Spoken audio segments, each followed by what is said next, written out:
Hey guys, and welcome back. In this quick video, I'm going to show you how to create copyright-free music using Suno AI in an easy and simple way. If you find this helpful, make sure to hit that like button and subscribe for more tutorials just like this. Alright, let's get started. First, open up the Suno AI homepage, then click on Create. Here on the side, type out your song description, and right next to it, you can choose the audio input from this button. You can either upload your own audio or set a custom one. Next, click on the Lyrics button, and right here, you can add your song's lyrics. Below that, you'll see different music styles. Choose the one you want for your track. Then, give your song a title and hit Create. Wait a few seconds while Suno AI generates your song. Once it's done, click on the three dots next to the track and select Download.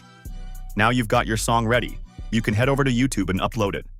After uploading, make sure to check if it's copyright-free, just to be safe. And that's it. Your copyright-free music is ready to use anywhere you want. I hope you found this video helpful. If you did, don't forget to like, subscribe, and turn on notifications for more quick tutorials.